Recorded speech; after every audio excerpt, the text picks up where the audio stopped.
You all right? So this was the Polish parking lot. Yeah.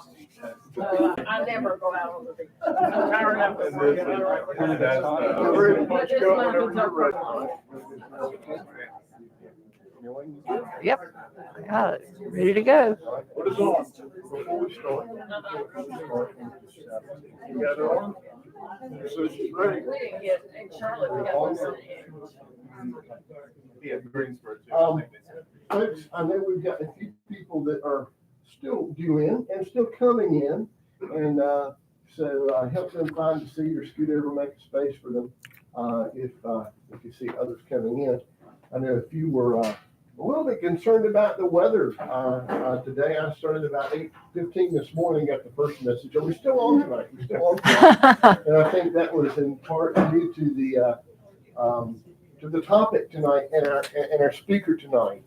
So we got some great things in store.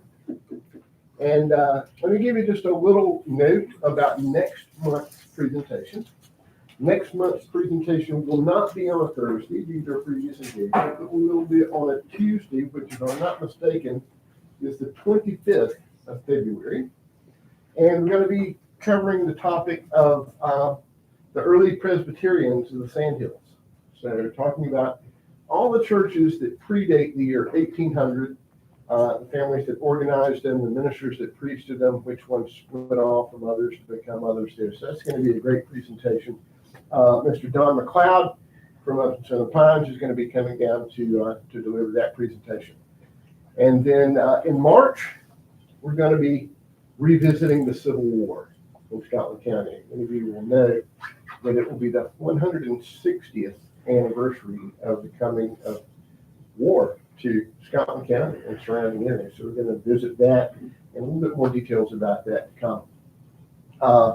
We're very delighted to have all of you here tonight.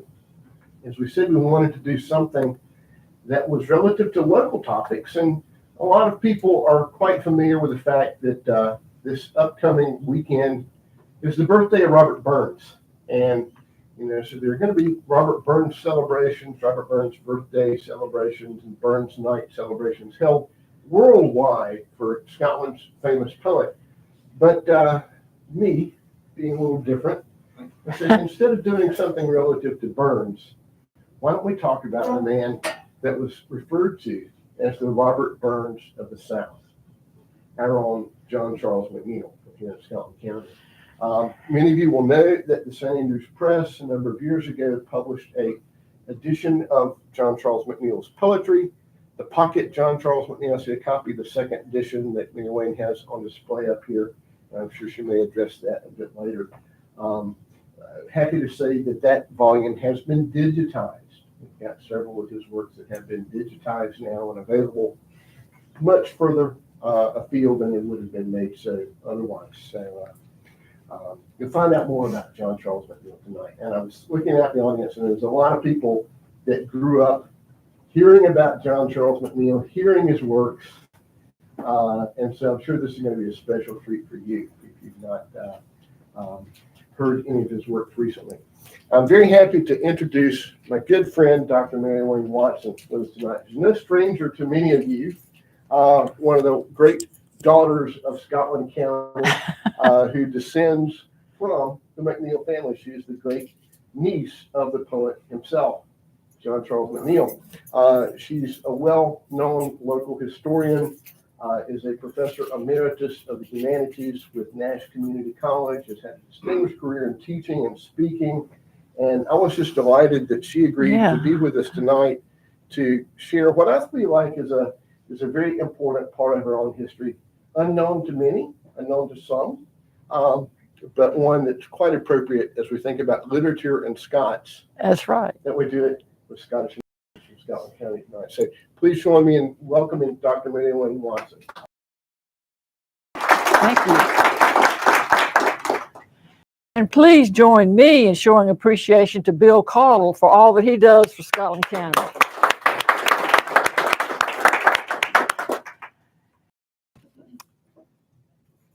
Thanks for the opportunity to share my love of the life and works of my great uncle, John Charles McNeill, at exactly the right place, the Scottish Heritage Center. We're so lucky to have a person of Bill's caliber in such an important leadership position. My father encouraged me not to hide my light under a bushel, but rather to spread the word joyously. Here in Scotland County, we have a wealth of literature, history, music, and culture that is sometimes overlooked. Thank you for inviting me to share the life and literature of my great uncle. I wish to thank David Barrow, Rachel McNeill Watson Baylor, my daughter, and Mary Mac Ziegler. She's in here somewhere. There she is, for setting up the artifacts and for encouraging me to keep giving my talks no matter how old I am. My talk this evening is entitled John Charles McNeill, Home Songs. Some years ago, at the request of my next door neighbor in Wagram, Lucille Smith Capps, I read from McNeill's work at a historic guest house in Rockingham, North Carolina, among a group selected because of their continuing interest in McNeill's work. I found it interesting that after all these years, there was still keen interest in his poetry in this region of North Carolina.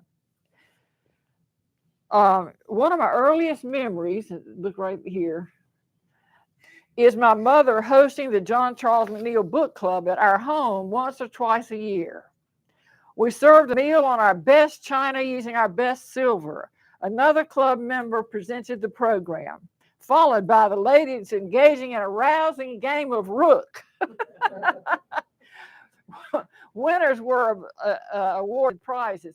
Feel free after I finish to, if you'll know some of the women in this club, probably around the 60s. Some of you are too young, but some of you will.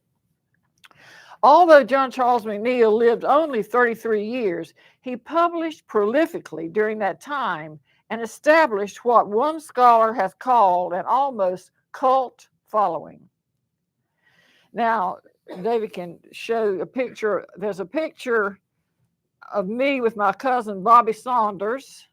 Somebody related to them that's here tonight. Yep. At the unveiling of the official portrait that still hangs in the childhood home of John Charles McNeill. And a photo of me with the portrait artist, William Fields. Unveil the portrait. No, that's Bobby Saunders and me unveiling the portrait. Oh, okay. William is that. It's here somewhere. That somewhere. Yeah, it's somewhere. It's here somewhere.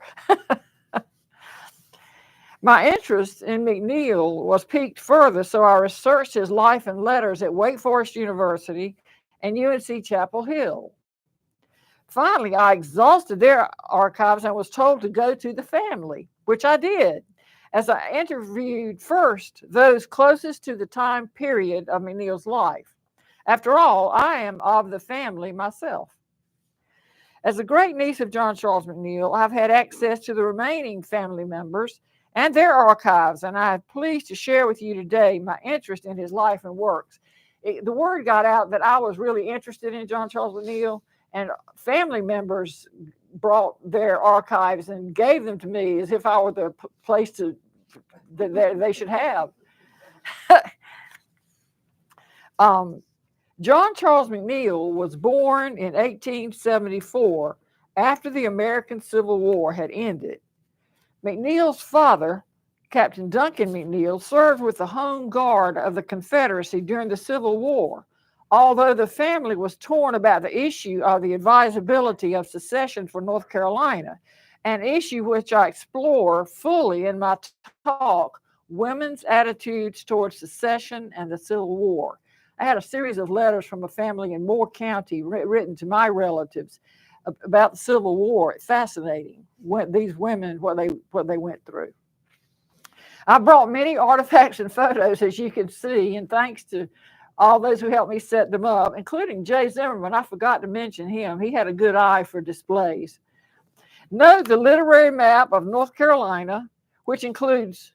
Which is right behind Dr. Watson. Okay.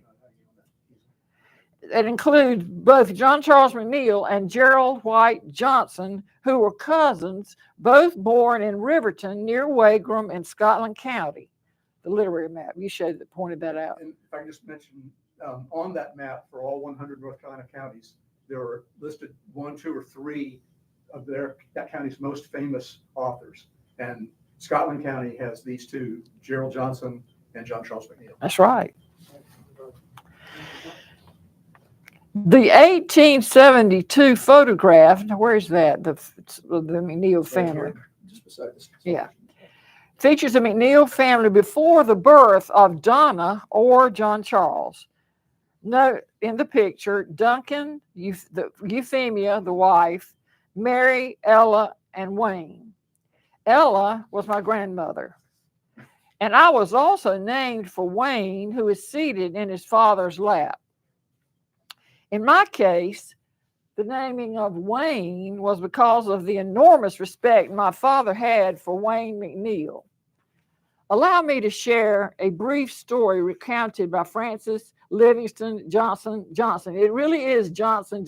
She was a Johnson who married a Johnson. In a letter to me dated Riverton, February 2nd, 1954, when I was 6 years old. Wayne was a teacher whose much younger wife, Katie, became paralyzed early in her life. Uncle Wayne cared for her tenderly for the rest of her life. According to Frances Johnson, the students respected their teacher so much that when Wayne had to leave the classroom to check on his wife, the students continued working, never taking advantage of his absence, such that one could hear a pin drop. I was talking to the lady here who's a teacher. Can you imagine? Note 2, perhaps the best known photo of McNeill. It's right here. That was the official photo for years and is shown on the flyer from the North Carolina Literary Hall of Fame. And there's a copy of that here too. That flyer, there's some on the table at the back. Feel free to take one if you like. On the other hand, the official portrait given by the John Charles McNeill Book Club of Wagram hangs in the McNeill house near Wagram. A copy of the portrait is on the cover of the latest publication, what Bill was just talking about, of McNeill's poetry called The Pocket John Charles McNeill. McNeill never saw his ancestral motherland, Scotland. Some years ago, my daughter Rachel and I went to the province of Argyll in Scotland. My main goal in wanting to visit the place from which McNeill's maternal ancestors sailed in 1807 was simply to tread the ground they trod. To a casual observer, the port of Greenock, from which Daniel White and Catherine Campbell sailed, was not particularly unusual, but for me, it was moving. Imagine. In 1813, 6 years after arriving in America, Daniel White and Catherine Campbell White founded Spring Hill Baptist Church on the same site as the Temperance Hall, which was then Richmond County. This church, although not the original structure, still stands on Main Street in Wagram. Yeah. A plaque commemorating Daniel White hangs in the church. According to this plaque, Daniel White conducted 2 services each Sunday, one in English and one in Gaelic. 2007 then marked the 100th anniversary of McNeill's death and the 200th anniversary of the family's immigration to America. Richard Walser, professor at North Carolina State University, notes that McNeill's work can be divided into 2 types, the fine-tone lyrics and his down-to-earth poems, so that quickly he won wide acceptance and a popularity that has not been surpassed by any other native Tar Heel poet. Those are Richard Walser's words. Possums and Persimmons, he edited the Green Book over here. Yeah. There's a certain mystique about McNeill and his work. Perhaps part of the appeal McNeill holds rests on his life being cut so short. A genius cut down at his prime prime at the young age of 33. He was raised in Riverton, about a mile from the Lumbee River in what is now Wagram.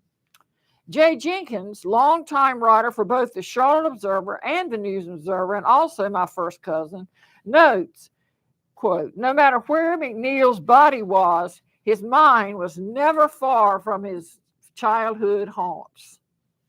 On one occasion, when McNeill was ensconced in the Charlotte Observer on the staff of the Charlotte Observer, he wrote to his niece, Kate McCarn Watson, begging her to send him through the U.S. mail, quote, 2 or 3 tablespoons of the stuff that exudes from sweet gum trees. He wrote, "I have scoured the whole countryside hereabouts to find enough from a single wad, in vain." McNeill taught English briefly at Mercer University and Wake Forest College. He was also trained as a lawyer.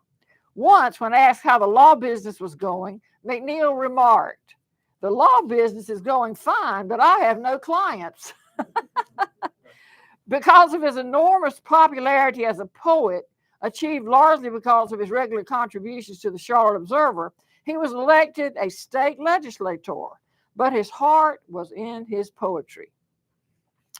As reported in the Monroe Journal, Mr. McNeill is a lawyer and a member of the legislature from Scotland County, but he is too candid to be a legislator and too good a writer to be a lawyer. By introducing a bill in the North Carolina legislature, McNeill attempted to change the name of the prosaic-sounding Lumber River to the more poetic and certainly more appropriate Lumbee River, after the Lumbee Indians populating the region. However, the change was not made, of course. My friends, though, relatives, and I insist on calling it Lumbee. I must mention 2 noteworthy achievements of John Charles McNeill. First, McNeill was singularly honored by being awarded the Patterson Cup on October 19th, 1905, by President Theodore Roosevelt, who came to Raleigh to represent the North Carolina Literary and Historical Association. This is one of my prize photos. One of my favorite pictures features the poet and the president standing in front of a car. And there it is right there. Second, McNeill was inducted after his death into the North Carolina Literary Hall of Fame, appropriately enough, in the Weymouth Center for the Arts and Humanities in Southern Pines, North Carolina. I attended that ceremony in 1998 and have brought the program and the sculpture to show you. Now, this is the only audience at David's Hall, that huge sculpture. That's heavy. That's the sculpture. It says North Carolina Literary Hall of Fame. And it's a conch shell for some reason. I don't know why it's a conch shell, but that's just what it is. McNeill also impacted other writers. Gerald Johnson, historian, journalist, TV pioneer, and our cousin, credits McNeill with sparking his own interest in literature. Johnson insisted that although it was unlikely that John Charles McNeill, quote, ever deliberately set out to teach anybody anything, his very existence among us taught us that we too were part and parcel of the wonderful world of the ideal. Johnson credited McNeill with opening his eyes to the world of classical literature, specifically Ovid, when Johnson was a 15-year-old boy. Johnson admits that at that time, quote, literature was a subject to be studied in school, an affliction to be borne stoically. Johnson recalls a story in which he credits McNeill with opening his mind, which had been hermetically sealed against literature. Johnson recalls that one drowsy afternoon in Riverton, a group of people, including John Charles and his brother Wayne, were describing a neighborhood character as a terrible bore. McNeill went into the house and came back with a book by Ovid. John Charles began to read in English, and the lines were a magnificent description of all the boys that ever lived. The boy was stunned. Ovid, properly translated, made sense. More than that, here was one of the neighborhood lads, one of his kinfolks, who understood the old Roman and enjoyed him. 40 years later, the boy, Johnson, stands here to testify that there was the moment when the can opener pierced the tin and a thread of fresh air began whistling into the vacuum. Johnson went on to become a writer and nationally known historian himself. In 2006, a historic marker was placed on Main Street in Wagram, right beside that of John Charles McNeill, honoring Gerald White Johnson, about whom I have a presentation on him as well. But let me get on with the reading of some of McNeill's work, which is so accessible to audiences today. Show songs, Marion said. Okay. In the poem Home Songs, McNeill states that his literary subject matter, his songs, are the little loves and sorrows. Further, he notes that if his words could be a lullaby for a child, then his life has been worthwhile. Says McNeill in the first two lines of Home Songs, the little loves and sorrows are my song. The leafy lanes and birthsteads of my sires. Here, North Carolina, Scottish Heritage Center. That's what he loved. According to J. Jenkins, McNeill's poem entitled The Bride was written on the wedding of Miss Lottie Caldwell, daughter of the editor and publisher of the Charlotte Observer. It was reported in the Raleigh News and Observer that the popular couple received many presents, but this poem, The Bride, by Mr. John Charles McNeill, was the best. My own mother loved this poem. It resonates with me too, as the reader sees the bride on what conventional wisdom would have as the happiest day of her life, remaining conflicted within, only to resolve the conflict at the end with the following closing words. For days that laugh or nights that weep, you too strike oars across the deep, with life's tide at the brim. McNeill never married, but he was engaged, and according to a letter, let's see, here it is, written by his fiance's mother in 1903, he must have jilted his fiancée. The mother contended that the 2-year relationship between the poet and the young girl was once strong, and that she had once been supportive of McNeill and his intentions. However, in this scathing letter, she claimed that his final letters to her daughter were cruel, and if Mephistopheles had stood at your shoulder and guided your pen, you could not have chosen more filthy words for your purpose. Strong words. McNeill's poem, Sunburnt Boys, became my text when Scotland and Robeson counties were threatened with being overrun by a toxic waste dump. Some of you probably remember that. The citizens of both Scotland and Robeson County were up in arms. Even my brother Neil, definitely not a natural activist, was taking his turn as chair of the Scotland County Health Board and found himself being interviewed by reporters. Mary Horn Odom and others worked on the legislature. Local farmers protested. Local bands gave their talent to what was called a dump busters ball to generate money to fight this environmental assault. To see a grassroots movement working for good inspires me to this day. In a speech at a public hearing at Pembroke State University in 1986, I was one of 66 speakers who opposed this assault on the environment. I followed a speaker who had presented highly scientific view of the negative effects that dump would have on the landscape. I quoted McNeill in an effort to present this issue from a spiritual perspective.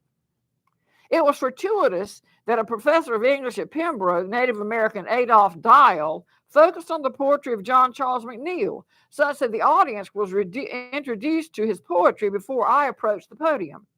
McNeill's poems speaks in a way that chemistry, physics, and politics cannot. And Sunburnt Boys, this is probably his best known poem. Down on the Lumbee River where the eddies ripple cool, your boat, I know, glides stealthily about some shady pool. The summer's heats have lulled asleep the fishhawk's shattering noise, and all the swamp lies hushed about you sunburnt boys. You see the minnows wave that rock the cradle lily leaves. From a far field, some farmer's song singing among his sheaves comes mellow to you where you sit, each man with boatman's poise, there in the shimmering water lights, you sunburnt boys. I know your haunts, each gnarly bowl that guards the waterside, each tuft of flags and rushes where the river reptiles hide, each dimpling nook wherein the bass his eager life employs until he dies, the captive of you sunburnt boys. You will not, will you, soon forget when I was one of you, nor love me less that time has borne my craft to currents new, nor shall I ever cease to share your hardship and your joys, robust, rough-spoken, gentle-hearted, sunburnt boys. Yeah. This is a special version that we put together with the handwritten words of McNeill. Although we won this battle such that the dump was avoided, I was less successful in keeping progress energy off my land which was the site of the birthplace of Gerald Johnson himself. Despite my challenging them, threatening to sue, but I might have sued. Progress Energy has now corrupted this environmentally sensitive land that I might have saved for historic preservation one day. In 2009, McNeill's poetry provided the inspiration for a chamber music composition by young cousin Wiley Smith. And I see Jan back there, Wiley's mother, a senior graduating from the University of North Carolina at Chapel Hill, as he set to music for his honors thesis 4 of John Charles McNeill's poems and directed the stellar performance at his senior recital in April 2009. That this poetry continues to touch even the youngest of generations is not surprising. My own students, both high school and college, enjoyed it too, perhaps because it is so accessible. Allow me to share Old Spring Hill, which McNeill attended as a boy. The poem can be found in the Pocket John Charles McNeill, Which we now know is also digital. I wonder who the children are that troop to school these days, along the old McDuffie path that winds through woody ways and leads into the road whereby the neighbors go to mill. I wonder who the scholars are at Old Spring Hill. I wonder if they play the games we played when I was ace, leapfrog, hounds and hare. Perhaps the spring is choked with leaves. Perhaps the church is gone with all its shattered panes that told of wild balls thrown.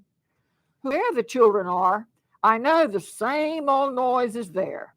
The droning whisper afternoons when chalk dust fills the air. The same old fractions multiplied. The same old cities named. Mensa is still declined as Spartacus declaimed. But oh, the vines of muscadines that cluster in these woods, those ripe persimmons hanging high, loose in their browning hoods, those tough dwarf apples full of seed, are ready now to eat. And thorns of prickly pear, though dead, are quite alert for feet.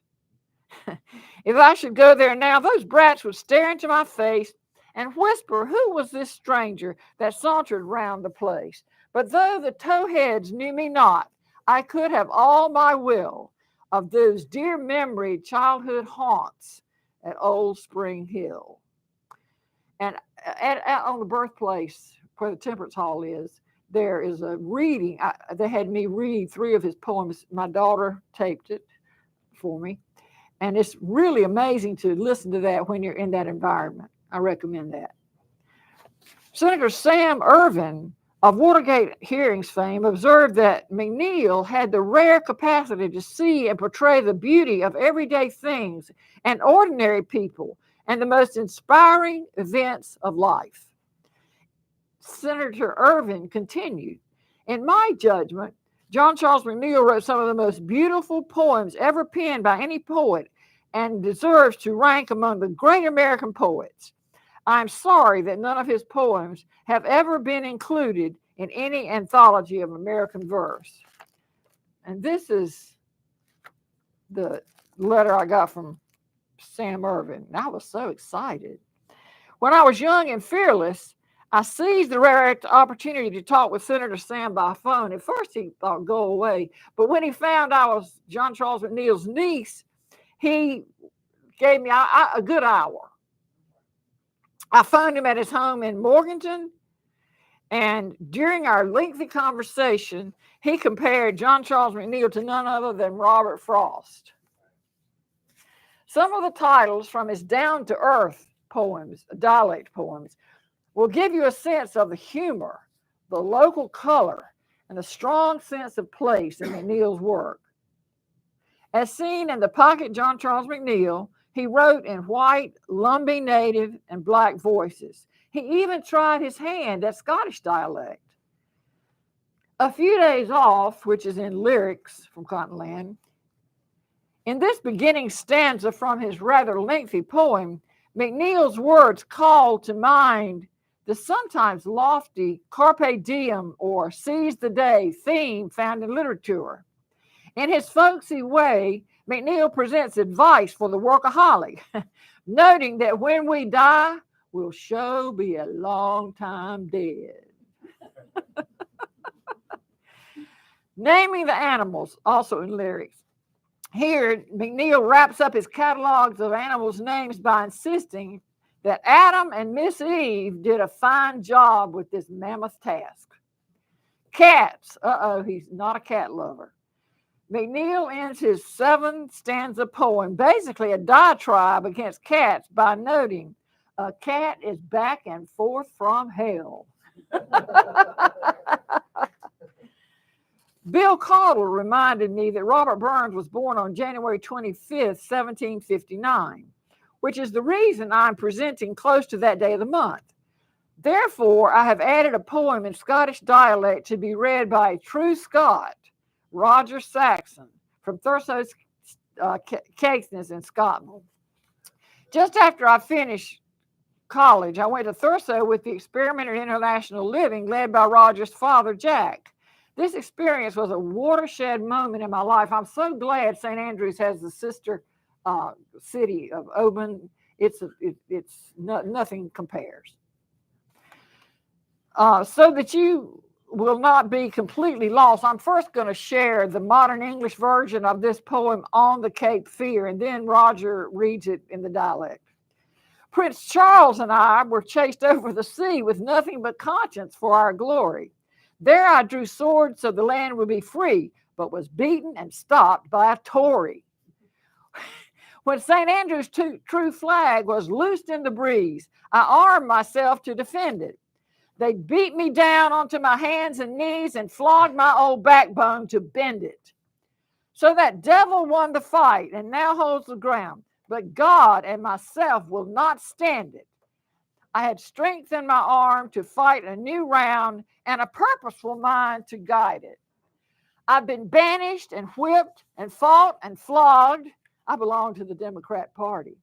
But in going through mire, I've never been bogged, and I'm still on my feet, hale and hearty.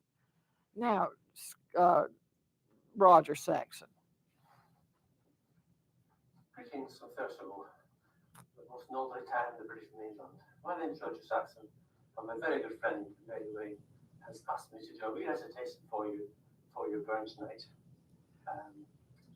It's a poem by her ancestor, John Charles McNeill, and it tells the story of McNeill as an immigrant to America, to the Carolinas, and contrasts his experience with that of Bonnie Prince Charlie of Jacobite fame, who was defeated in 1745 at the Battle of Culloden And I thank goodness for that, because otherwise we'd have had an authoritarian monarch with scant regard for democracy. We could never have that, can we? So it's written in Old Scots, and I hope you can understand all the words. I won't. But here we go. Prince Charlie and I, we were chased o'er the sea, with nothing but conscience for glory. And here I drew sword, when the land would be free, and was whipped to a hole as a Tory. When the bonny blue flag was flung to the breeze, I girded myself to defend it. It wastled me down to my hands and my knees, and flogged my old backbone to mend it. So the deal won the fights, and rang the hands the ground. But God and myself unabided. I had strength in my arm, for yet many around, and purpose and plenty to guide it. I've been banished and whipped, and wassailed and flogged. I belong to the Democratic Party. But gain our quagmires, I've nae been bogged, and I'm still on my legs, hale and hearty. And since it's Burns night, we have to have the outbreak. This is Old Portly Whiskey from made in the county town of Wick, 20 miles from here. So I'll give you a toast.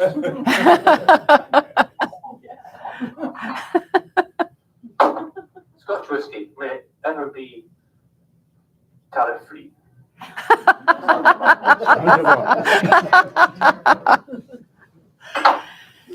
Got it. Thank you. And thank you for inviting me to your Burns supper. Yeah. I love that. Yes, I'll tell him you gave him a hand. Sadly, McNeill's life was cut short. He wrote the following words just before leaving the Charlotte Observer to go home to Riverton to rest. I find this passage printed in his collection of prose in Home in the Sandhills. That's over here, I think, too. Beautiful and yet very sad. This is called Thoughts on Going Home to Riverton to Rest. I want some good old sunburnt blood in me, some sandhill air. Want swamp and mud up to my belt and fish slime on my back.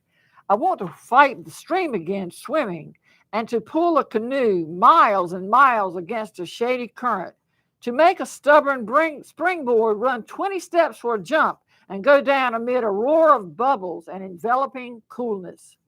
Does it not almost make you feel healthier to think about it? The bass and pickerel have not been molested yet, it being too soon in the season for the farmer's boy. The drought will have brought the river well within its channel. Fish will be congested in the black pools fringed with lily pads. There will be thrushes and peewees and tomtits and other swamp birds possessed of the peculiar liquid reedy note which even the mockingbird cannot imitate. The ironwood and bay will be in lavish bloom, and busy with bees. The wasp nests will look down at their reflections, and the blue-tailed scorpion will bask in his cypress trees. Shortly after returning to Riverton, McNeill died on October 17th, 1907. I will now share a poem that touches my heart. It is engraved on John Charles McNeill's gravestone. It was read at the funerals of both my parents and more recently that of my brother. To me, it is utterly beautiful in its simplicity. The images presented speak for themselves, and the poem has also been set to music. And this is the copy in his handwriting. Sundown. Hills wrapped in gray, standing along the west, clouds dimly lighted, gathering slowly. The star of peace at watch above the crest. Oh, holy, holy, holy. We know, O Lord, so little what is best. Wingless we move so lowly, but in thy calm, all knowledge, let us rest.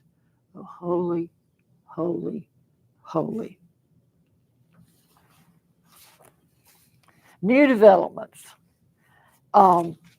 As of 2021, all structures which were on the original Temperance Hall property are now marked with an official marker, thanks in part to Corey Hughes, tourism director for Scotland County, Elizabeth Cooley, president of the Richmond Temperance and Literary Society, as well as the efforts of Rachel, David, and me. The latest marker is for Spring Hill Academy, the school attended by John Charles McNeill, in which he features in the poem Old Spring Hill, which I just shared. And it can be heard online if you visit the site. It can also be accessed at a, I can't even say a website, I'm so scared of computers. Go ahead, when I finish, David, hand out the handout about that. You can start doing that if you want to. Now, I saw Dennis Peden come in, and I'm going to quote him. According to Dennis Peden, he said rumor, don't take his word for it, that the house in 24421 McNeill Street, Wagram, previously owned by the Peden family and occupied by Dora Watson, whom I remember, may have been built from remnants of the original Spring Hill Academy. Finally, please note the update on Spring Hill Cemetery, where John Charles McNeill was buried. In order to help finance maintenance and upkeep of the cemetery, we have developed a way to make tax-deductible contributions. Thank you for your attention. As my late brother Neil would say, that's all I got.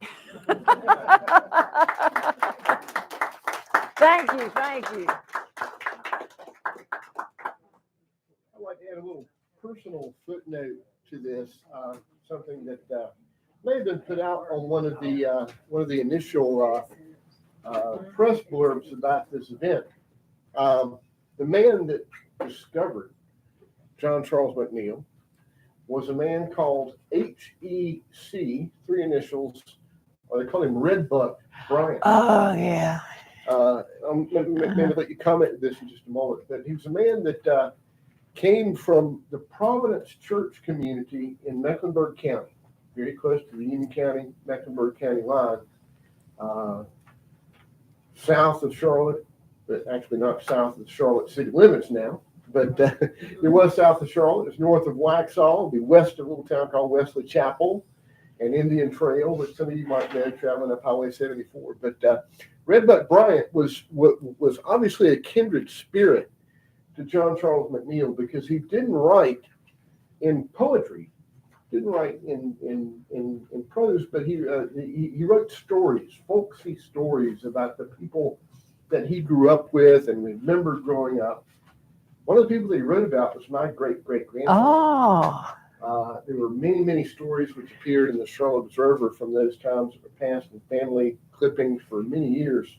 One in particular about my grandfather, who was a country doctor, and about how he was sent to have his tooth pulled by the doctor, and he pulled the wrong tooth. So he had to go back around and go have another tooth pulled. But he was very much akin to John Charles McNeill, and actually knew Redbuck's grandson, went to church with us. Wow. And so little was I to know that many years down the road, I would serendipitously cross paths with others who had been affected by this and help bring John Charles McNeill to prominence through his writing for the Charlotte Observer.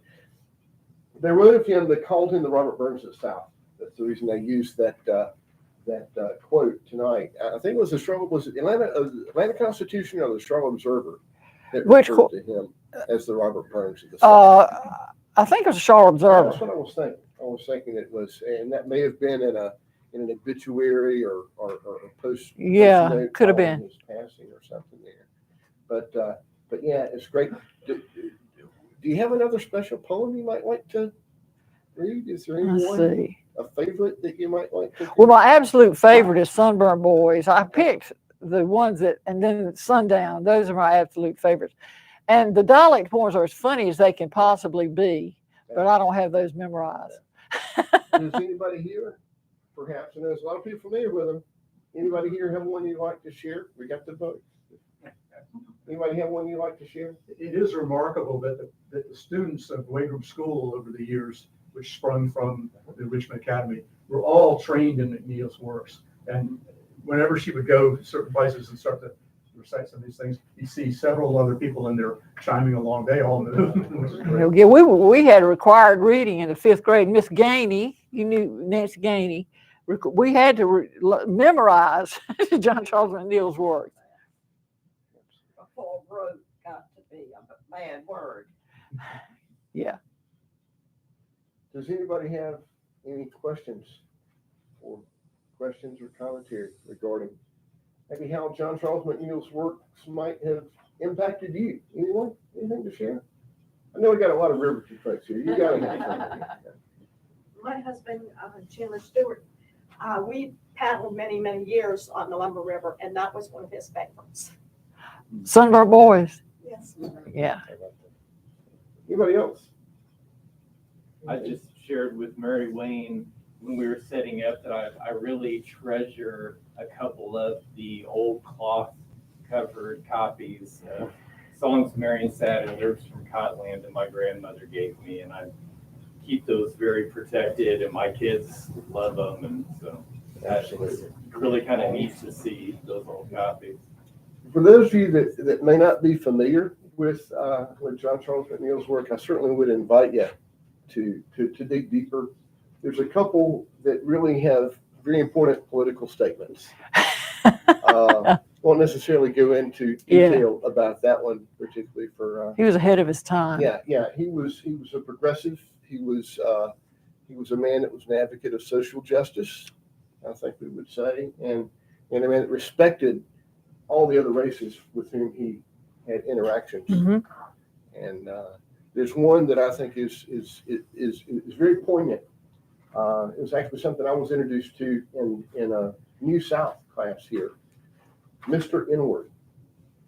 And it was written as such in a very respectful tone there, again, many, many years before its day. Mm-hmm. And I would invite any of you to take a look and look at some of those, as well as the ones in Lumbee dialect as well, that are really just something that's passing away. That's right.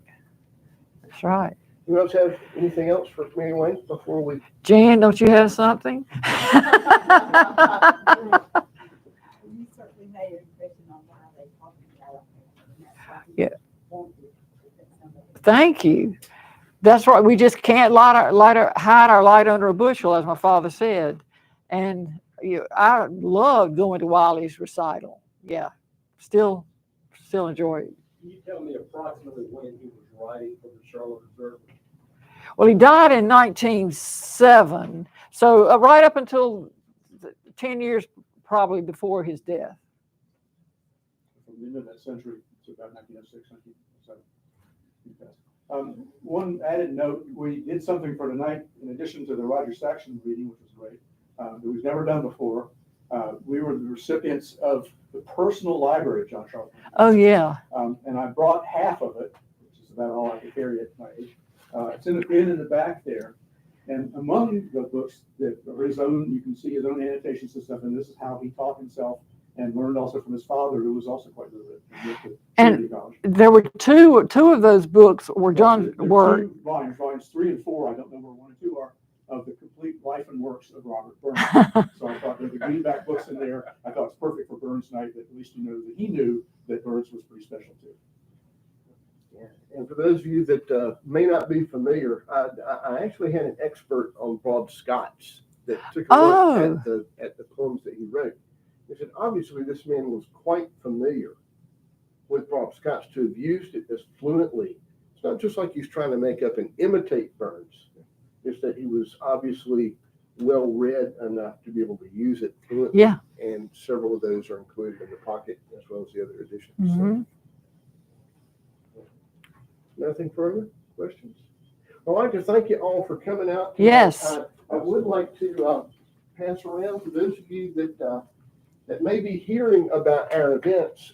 If you'd like to get on an email list so you know when everything's coming on, I will pass this around. I'm not going to ask for too much, but just a name and an email and where you're from. I know we had tonight, we had folks coming from as far away as Greensboro in Germany. And